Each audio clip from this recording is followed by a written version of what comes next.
오늘 우리에게 허락해 주시는 하나님의 말씀은 요한복음 8장 12절 말씀입니다. 예수께서 또 말씀하여 이르시되 나는 세상의 빛이니 나를 따르는 자는 어둠에 다니지 아니하고 생명의 빛을 얻으리라. 아멘. 우리가 믿는 예수님은 다양한 이름과 칭호를 갖고 있습니다. 예수님의 이름과 칭호를 알기 위해서 우리는 예수님은 누구신가? 라고 하는 질문을 하게 됩니다. 예수님이 직접 말씀하신 칭호 이름이 있는가 하면 믿는 사람들이 고백한 이름도 있습니다. 그 예수님의 이름이 예수님의 본성, 사역을 우리에게 알려줍니다. 예수님의 본성과 사역이 또 우리에게 영적 유익이 되고 삶의 유익이 되고 인생의 기쁨이 되고 은혜가 됩니다. 그 유익을 우리는 은혜라고 그렇게 말을 합니다. 우리는 이 은혜를 알고 감사하는 시간을 갖고 있습니다. 지난주에는 교회의 머리이신 예수님을 보았습니다. 지난주를 잠시 되돌아봅니다. 우리는 하나님의 뜻에 의해서 교회를 이루고 있습니다. 예수님은 몸된 교회의 머리이십니다. 예수님은 교회의 으뜸이요 근본입니다. 예수님은 교회와 신자들에게 은혜를 충만히 허락하시는 분입니다. 우리가 부족함이 있어도요, 염려가 생겨도 염려하지 말고 예수님의 이름으로 기도하고 간구하는 이유는 예수님께서 충만한 은혜를 베푸시기 때문입니다. 교회의 머리이신 예수님은 우리의 구주이십니다. 우리를 생존하게 하시는 분, 영원한 하나님 나라의 백성으로 삼으시고 하나님의 자녀로 거듭나게 하시는 구원자 예수님입니다. 자, 오늘은 세상의 빛 예수님을 보려고 합니다. 요한복음 9장을 보면요, 예수님께서 길을 가시는데 날 때부터 맹인된 사람 하나가 그 앞에 있었습니다. 제자들이 예수님께 질문을 합니다. 저 맹인이 있는데요, 저 사람이 맹인이 된 것, 날 때부터 앞을 못 보았는데 이 이유가 누구의 죄 때문에 그렇습니까? 자기가 죄가 많아서 그 죄의 결과로 앞을 못 보는 겁니까? 아니면 부모의 죄 때문에 그렇습니까? 아이고, 이 맹인이 앞을 못 보는 사람이 매우 어렵게 살고 있는데요, 그게 누구에 대한 형벌, 누군가의 죄에 대한 형벌이라고 제자들이 생각하고 있습니다. 제자들은요, 이 사람이 어렵게 살 만큼 누가 죄를 지었는지에 대한 호기심을 갖고 있습니다. 이 어른들이요, 사실은 저도 이제 성인이지 않습니까? 이 성인 교육이라고 있는데요, 성인 교육론에 보면 사람들이 결과보다는 그 과정에 관심을 갖는다고 그래요. 근데 이 과정이라고 하는 게 뭐냐면 그 알지 않아도 되는 과정도 있어요. 지금 이 맹인은 눈을 못 보고 있는 현실, 결과가 있는데 그 과정, 그 이유에 대해서 성인들이 관심을 갖고 있다라고 하는 거죠. 그러니까 우리가 나이 20살 이상 된 성인이라면 다 제자들 같은 그런 별로 쓸데없는 그런 호기심을 갖고 살 수 있습니다. 사실 누군가에 대한 어려움에 공감은 못할 망정 그 죄를 따져 묻고 그 죄에 대한 호기심을 갖는 사람들이 엄청나게 많습니다. 근데 그 이유가 뭐냐면 사실은 자기의 의를 드러내려고 하는 사람들, 내가 남보다 조금 더 알고 있다고 생각하는 사람들, 또 남의 이 생활, 삶을 보고 옳다 그러다라고 판단하려고 하는 사람들입니다. 누구의 죄 때문인지 안다고 해서요, 그게 사실 도움되는 건 아무것도 없습니다. 단순히 호기심을 해결하니까 그렇구나 라고 이게 좀 끄떡끄떡 할 수 있을 뿐이지 본인의 인생에서요 도움되는 건 아무것도 없습니다. 누구의 죄를 알잖아요. 그럼 그걸 보고 아이고 나도 죄를 짓지 않아야지 라고 결심해야 되는데 너무 그렇게 하지도 못합니다. 그러나 보다 성숙한 사람은요, 어려운 사람을 보거든 공감하고 어떻게 도와줄까를 생각하고 또 도와주는 과정에서 하나님의 영광을 드러내려고 합니다. 예수님께서 대답하십니다. 이 사람이 맹인으로 사는 것은 자기 죄 때문에 그런 것도 아니고 부모의 죄 때문에 그런 것도 아니고 하나님의 영광을 나타내려고 하는 것이다 라고 말씀하십니다. 맹인으로 살게 된 이유는요, 맹인의 삶이 변화되는 것, 삶을 변화시키는 하나님의 은혜와 능력이 훨씬 더 중요하다는 말씀입니다. 오늘 우리에게 좀 더 어려움이 있다면, 우리에게 이 말 못할 고민이 있다면 이것을 해결하려고 하는 하나님의 능력이 기다리고 있음을 우리가 기억해야 합니다. 그래서 예수님이 대답하십니다. 요한복음 9장 4절입니다. 때가 아직 낮음에 나를 보내신 이의 일을 우리가 하여야 하리라. 밤이 오리니 그때는 아무 일도 할 수 없습니다. 예수님이 지금 맹인을 바라보고 제자들과 함께 대화하는 시간은 낮입니다. 낮은 예수님과 함께하는 시간입니다. 낮이요, 단순히 이 해가 뜨는 시간 그것만 의미하는 것이 아니라 예수님께는 당신과 함께하는 시간이 낮이라고 말합니다. 왜냐하면 예수님이 빛이시기 때문에 그렇습니다. 요한복음 9장 5절입니다. 내가 세상에 있는 동안에는 세상의 빛이로라. 예수님은 당신은 세상의 빛이라고 말씀하십니다. 세상의 빛이라고 하신 말씀이 오늘 본문에 나옵니다. 본문에 이렇게 말합니다. 나는 세상의 빛이니 나를 따르는 자는 어둠에 다니지 아니하고 생명의 빛을 얻으리라. 예수님은요, 당신은 세상의 빛이다 이렇게 선언하셨습니다. 빛은요, 필연적으로 따라오는 존재가 있기 마련입니다. 캄캄한 동굴 속에 들어가면요, 저 멀리 희미한 빛 하나가 보입니다. 그러면 사람들이 그 빛을 따라갑니다. 아이고, 동굴 속을 못 들어가면요, 동굴 속에 들어갔다가 나오려고 해도 입구에 빛이 보입니다. 그러면 그 빛을 따라가게 됩니다. 사람은요, 빛이 있는 곳에서 살아야 됩니다. 어둠에서 살기는 어렵습니다. 쥐들은 어둡고 침침한 곳에서 살지만 사람은요, 빛이 없으면 살기가 어렵습니다. 과거에 우리나라 사람들이요, 전기가 없을 때 어떻게 살았을까요? 저는 어렸을 때 전기가 없는 집에 들어가서 잠자본 적이 있으니까 기억이 납니다.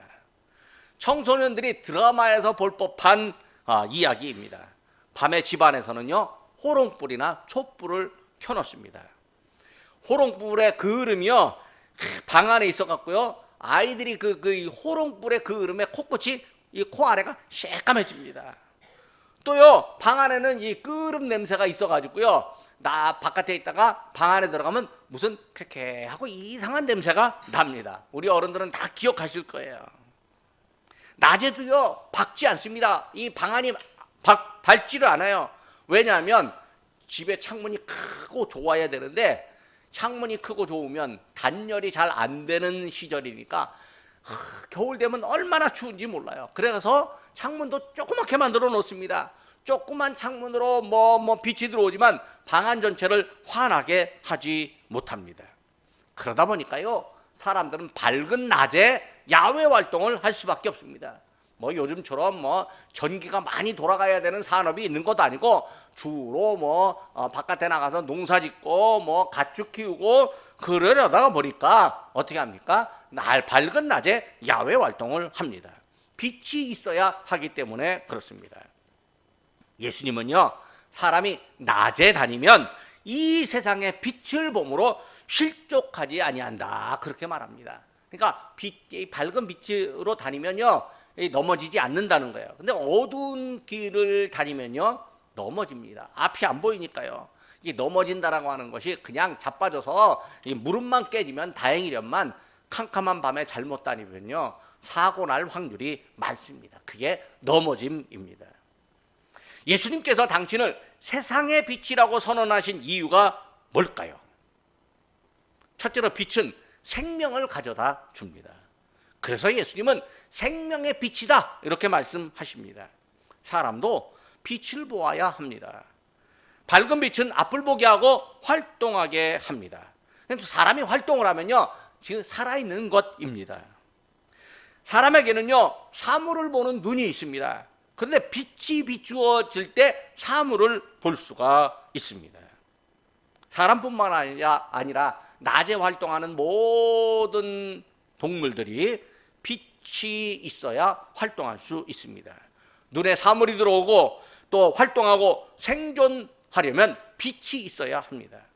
그러므로 빛은 사람과 동물들의 생존을 가능하게 하는, 생명을 유지하게 하는 생명의 빛입니다. 근데 자연의 이치와 변화를 보면요, 빛은 생명을 말합니다.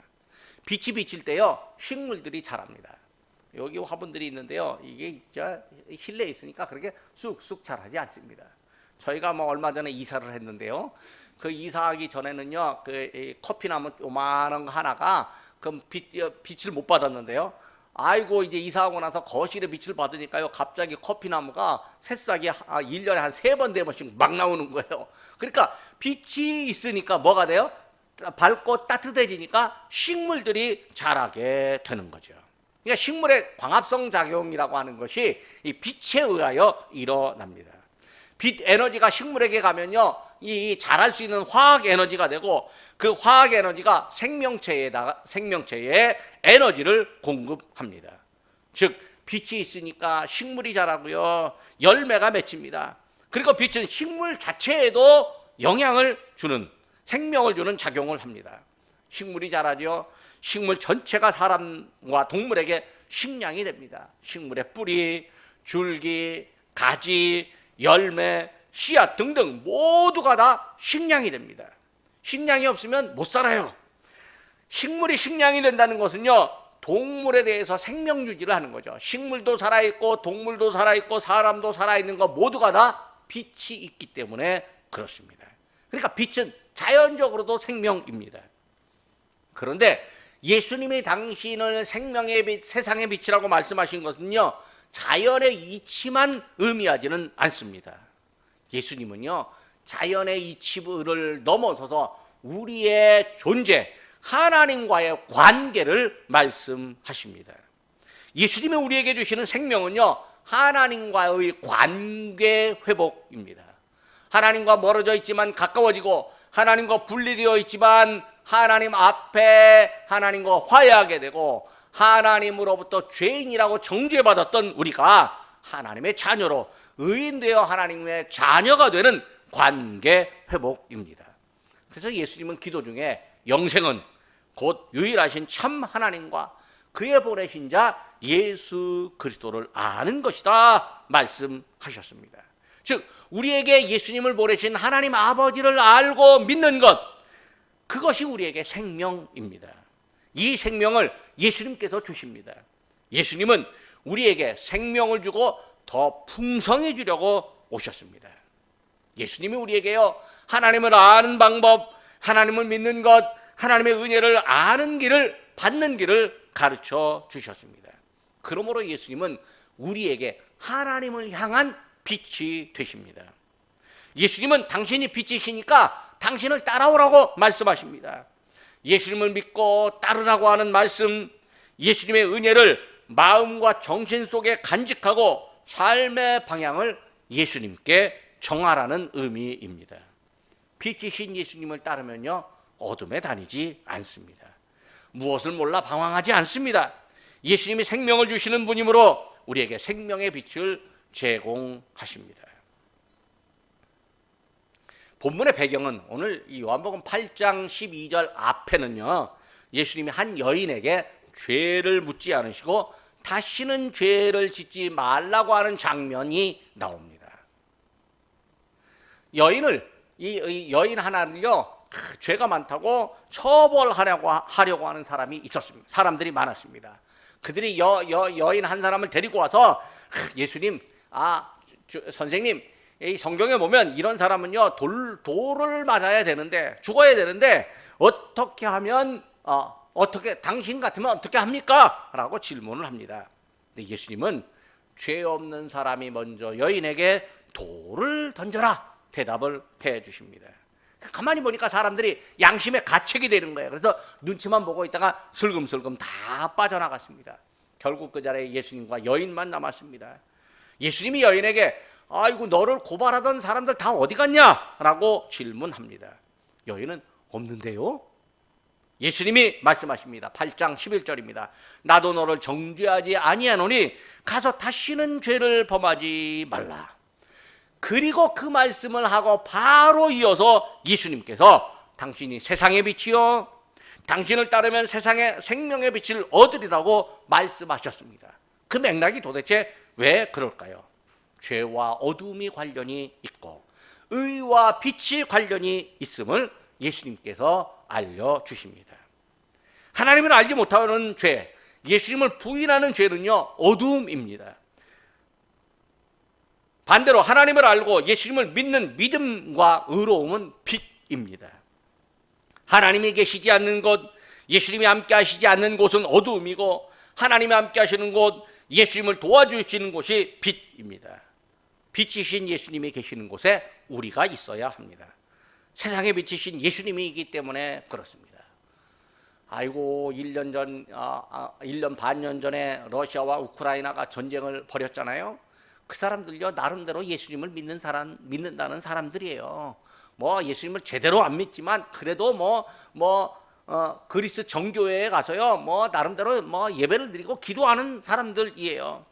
한 열흘 전에 그 이스라엘에서 갑자기 폭격이 일어나고 전쟁이 터졌습니다.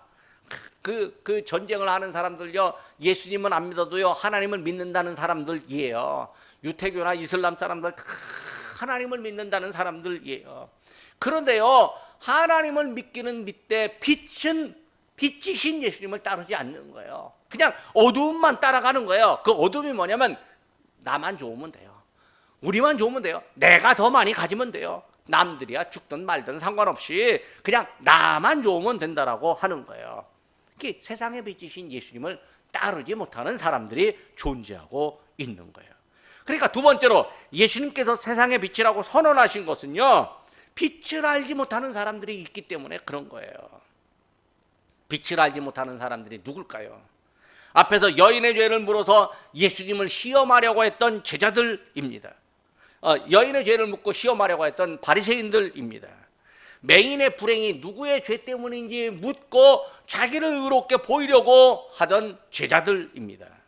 그러면요 우리도 빛이신 예수님을 믿는다고 하지만 정작 빛이신 예수님을 알지는 못하고요 바르게 알지 못할 수 있습니다. 우리가 스스로 예수님을 진짜 잘 알고 있는지 예수님의 말씀대로 살아가고 있는지 반성해 볼 일입니다. 세상에는 사는 일이 고민인 사람들이 참 많습니다. 엊그저께 보니까요 서울대 대학원생이 공부가 힘들다고 세상을 그냥 끝내버리고 말았어요. 머리가 좋은데 얼마나 공부가 힘들면 그렇겠습니까? 공부 안 하고 다른 거 해도 될 일인데 주변에서 너 공부 안 하면 너 사는 게 아니라고 얼마나 압박을 주었겠습니까? 왜 살아야 되는지 어떻게 살아야 되는지 고민하는 사람들 많습니다. 뭘 알아야 제대로 아는 일인지 뭘 해야 보람이 있는지 사는 게 의미가 있고 재미가 있는지 고민하는 사람들 많습니다. 세상에 악함이 많은데 악함이 왜 왔는지 어떻게 하면 악을 몰아내고 의로움이 가득한 세상이 되어야 하는지 고뇌하는 사람들도 있습니다.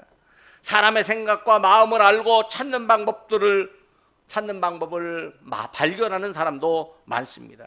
철학자, 정치학자, 심리학자들 하는 일들입니다. 세상이 어둡다라고 하는 전제를 가진 사람들이 있습니다. 여기 요한복음을 보면요 요한복음은 세상은 어둡다라고 하는 전제를 갖고 있습니다. 사람들을요 내버려두면요 나쁜 일만 반복해서 생겨난다고 봅니다. 그래서 강력하게 통제하고 징계하면 사람들이 악을 행하지 못하니까 벌을 줘야 된다, 나쁜 일 하면 벌 줘야 된다 이렇게 주장합니다. 반대로 선한 일을 장려하고 상을 주어서 악한 일이 발을 못 붙이게 해야 된다고 주장하는 사람도 있습니다. 양쪽의 주장이 다 맞습니다. 그런데요 양쪽의 주장이 완벽한 해결이 되지 않습니다. 통제와 징계를 해도 나쁜 일은 계속 생겨나고요 더 나쁜 일을 하는 사람도 일어나고요 그 와중에 또 선한 일을 하는 사람도 있습니다. 선한 일을 장려하고 포상을 하잖아요. 근데 다른 쪽에서는 여전히 범죄하고 나쁜 일을 하는 사람들이 있습니다.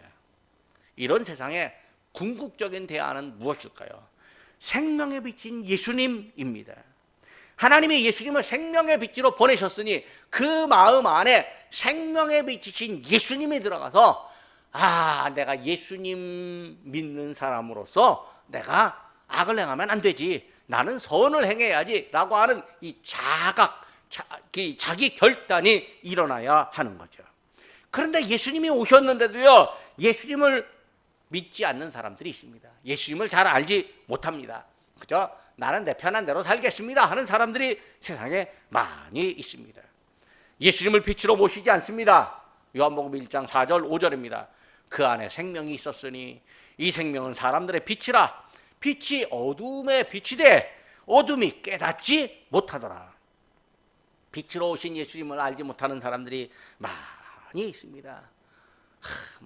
우리도 빛이신 예수님을 완벽하게 다 알지 못하는데 아예 알려고 하지 않는 사람도 있습니다. 빛이신 예수님을 모르고 빛이 있다고 해도 들으려 하지 않습니다. 우리가 감사한 것은, 오늘 예수 믿는 우리가 감사한 것은요, 예수님을 빛으로 알고 믿기 때문입니다. 예수님이 오시기 전에 빛을 전하는 사람이 있었습니다. 세례 요한입니다. 요한복음 1장 7절과 8절 말씀입니다. 그가 증언하러 왔으되 곧 빛에 대하여 증언하고 모든 사람이 자기로 말미암아 믿게 하려 함이라. 그는 이 빛이 아니요 이 빛에 대하여 증거하러 온 자라. 증언하러 온 자라. 요한은요, 빛을 증언하는 사람, 빛을 말하는 사람, 빛을 믿게 하는 사람입니다. 요한이 말하는 참 빛이 존재합니다. 모든 사람에게 비추는 빛입니다. 요한복음 1장 9절 말씀입니다. 참 빛, 곧 세상에 와서 각 사람에게 비치는 빛이 있었나니 이 빛이 바로 예수님입니다. 예수님은 당신이 세상에 있는 동안에는 빛이다, 이렇게 말씀하십니다. 그래서 믿게 하려고 빛이라고 말씀하십니다.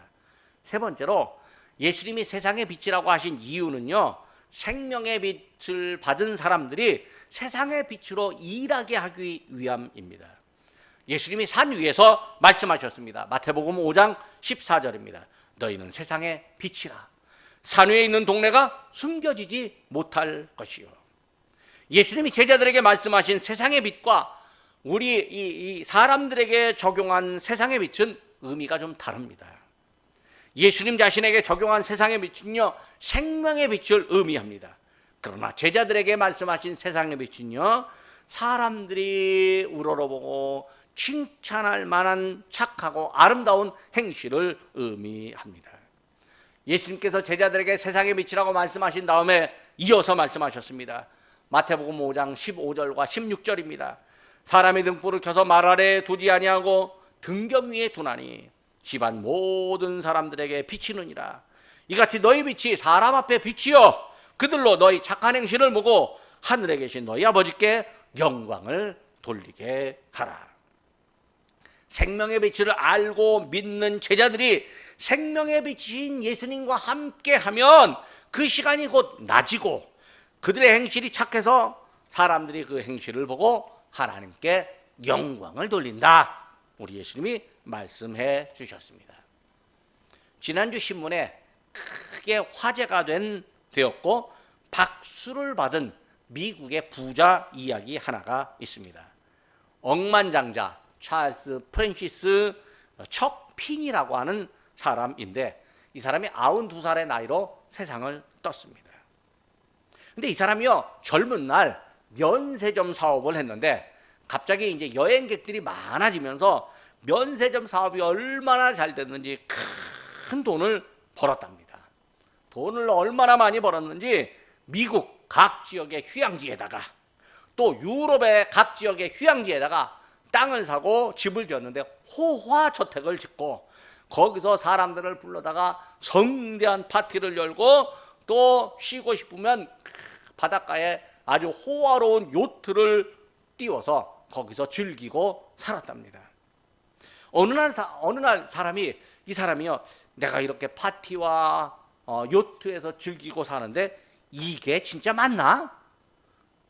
이게 맞는 일이 아니다 라고 생각하고 오히려 이 파티와 요트에서의 삶이 괴롭다고 그렇게 느껴졌답니다.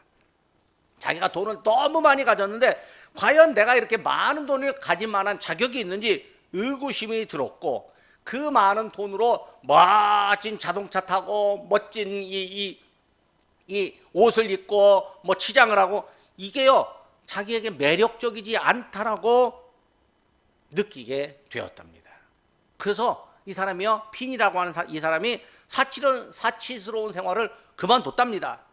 고급 자동차 팔아버리고요, 지하철과 택시를 타고 다녔답니다. 비행기도요 뭐 그 비즈니스 클래스 이런 거 안 타고요, 일반석 타고 옷도 기성복을 사 입었답니다. 고급 식당에 안 가고요, 시계도요 2만 원짜리 차고 다녔답니다.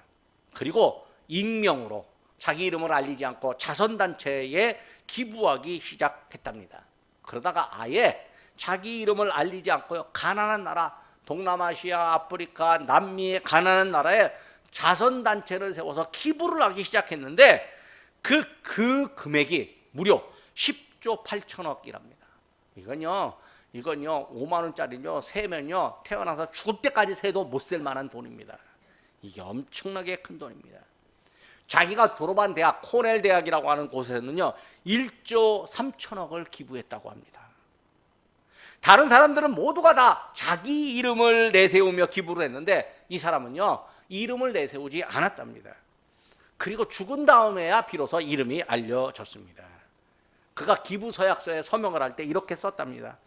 살아있는 동안 기부하고 인간의 삶의 조건을 개선하기 위해서 의미 있는 노력에 개인적으로 헌신하는 것보다 더 개인적으로 보람되고 적절하게 부를 사용하는 방법은 없습니다. 이 사람이요 젊을 때는 돈을 많이 벌어야 됩니다. 많이 모아야 됩니다. 한번 즐길 수도 있을 거예요. 그런데 그것이 다가 아니라 필요할 때 되면 이제 나누며 살아가야 되는 거죠. 그러니까 핀이라고 하는 이 사람은요 기부하는 즐거움을 알았던 거죠. 돈을 버는 목적이요 가난한 나라와 사람들을 돕기 위함으로 바뀌었습니다.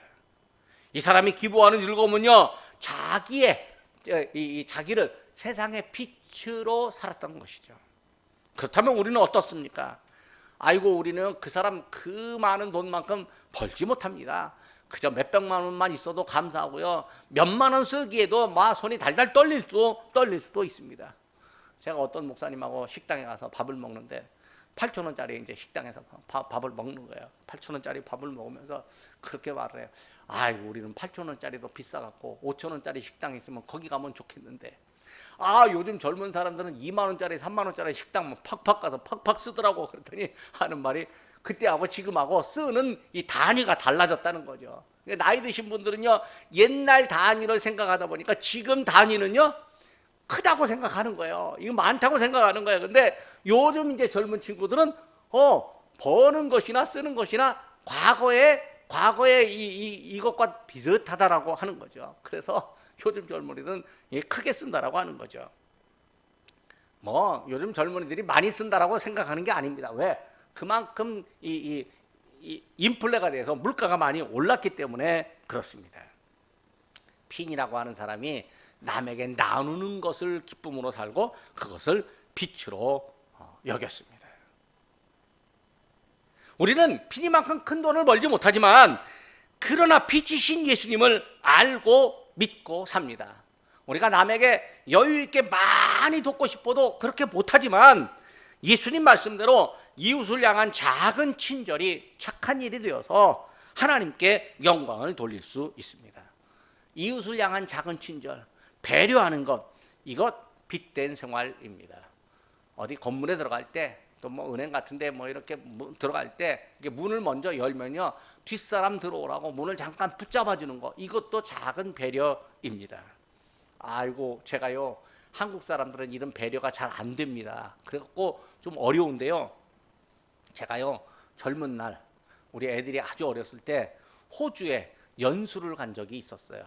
근데 휴가를 주더라고. 휴가를 주는데 아니 뭐 연수하느라고 뭐 맨날 뭐 이제 모여갖고 뭐 강의만 듣고 뭐 거기 있는 사람들만 모이지, 휴가 이 호주의 도시에 어떻게 생겼는지 구경을 못 해보는 거예요. 그래서 휴가를 주길래 오늘 하루 나 구경 좀 하겠다고 그랬더니 이 할아버지 목사님이 오늘 당신이 안내를 해주겠대요. 그래갖고 제가 괜찮다고 나는 혼자 가는 게 좋겠다고. 나는 모험을 즐긴다고. I like adventure. 뭐 이렇게 말하면서 모험을 즐긴다고. 그래갖고 시내를 나갔습니다.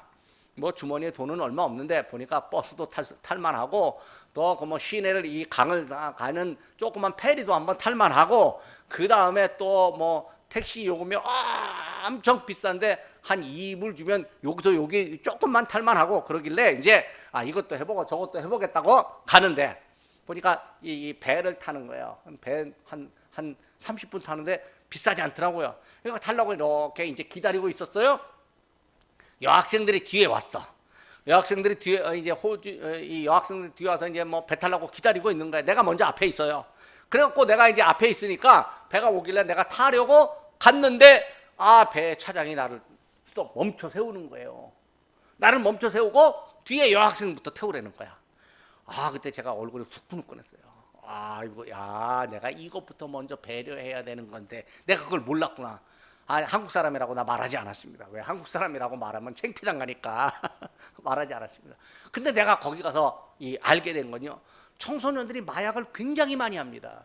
그런데 마약은 할망정요, 자기보다 약한 사람을 괴롭히면요 사람으로 여기질 않습니다. 자기보다 조금이라도 약한 사람을 괴롭히고 놀리고 그러잖아요. 그 아이는 사람으로 여겨지지가 않습니다. 아예 그냥 못된 사람이라고. 그러니까 마약 범죄자보다 더 나쁜 게 뭐냐면 자기보다 약한 사람을 놀리는 사람이라고 하는 거였죠. 우리는요, 마약은 큰 범죄인데요, 자기보다 약한 사람 놀리는 게 아주 비일비재합니다. 학교 가면 그런 거 많아요. 그러니까 왕따 뭐 이런 게 생기는 거죠. 그게 아니에요. 우리가 나보다 좀 힘이 없는 사람 좀 배려할 수 있는 거, 이게 참 빛이신 예수님을 따르는 작은 일이에요. 근데 그것이 내 몸에 배이는 건데 우리 예수님이 내 몸 안에 그것을 배이도록 말씀해 주고 그렇게 만들어 가시는 거예요. 그러면요, 사람들에게 작은 기쁨이라도 주게 되어져 있습니다. 하나님은요, 그 빛된 생활하는 그 사람에게 기쁨을 줍니다. 말씀을 맺습니다. 예수님은 우리에게 생명이십니다. 예수님을 세상의 빛이라고 우리 예수님께서 말씀하셨습니다. 빛이신 예수님을 믿지 않고 어둠에 다니는 사람이 많습니다. 예수님은 사람들을 시켜서 빛을 전하게 하시려고 빛을 알게 해 주셨습니다. 믿게 해 주셨습니다. 또 믿음의 사람들을 빛이라고 선언하시면서 빛된 생활로서 하나님께 영광을 돌리게 하셨습니다. 우리가 바로 그런 사람들로 선택되었습니다. 기도하겠습니다. 빛이 있으라 말씀하여 빛을 창조하시고 빛으로 온 세상을 다스리시는 하나님 아버지, 사람들이 어리석어서 하나님을 대적하며 어둠 속에 살고 있습니다. 참빛이신 예수님이 어둠 속에 와서 어둠을 물리치고 밝게 하시는데도 사람들은 여전히 어둠을 더 좋아하며 참빛을 깨닫지 못합니다. 참빛이신 예수님을 깨닫지 못하기에 여전히 어둠 속에 살고 있습니다. 어둠의 세상 속에 탐심과 욕망과 대립과 싸움이 가득합니다. 도처에 전쟁이 난무하고 있습니다. 살아있으나 죽은 것 같은 생활을 하는 사람도 많습니다. 하나님께 대하여 살아있어야 하지만 죄에 대하여 살아있는 사람이 매우 많습니다. 하나님 아버지, 이 시대에 참빛으로 오신 예수님을 깨닫고 예수님의 말씀대로 실천하게 하여 주옵소서. 하나님께서 참빛이신 예수님을 증거하라고 사람을 보내셨고 예수님이 당신은 세상의 빛, 생명의 빛이라 선언하심을 저희가 들었습니다. 저희에게 예수님을 생명의 빛으로 믿는 은혜를 주셨사오니 이 은혜가 깊이 깨달아지고 세상의 사람들에게 생명을 알고 믿게 하는 일에 저희를 사용하여 주시옵소서. 저희를 세상의 빛이라 하시고 착한 행실을 하여 하나님께 영광을 돌리기 원하는 예수님의 소망을 저희가 알고 있습니다. 저희가 이웃에게 친절하고 별것도 아닌 자기 만족을 위해서 이웃을 힘들게 하는 일을 분별하여 멀리하게 하여 주옵소서. 생명의 사람으로서 작은 것이라도 이웃을 배려하는 지혜를 갖게 하여 주옵소서. 예수 그리스도의 이름으로 기도드립니다. 아멘.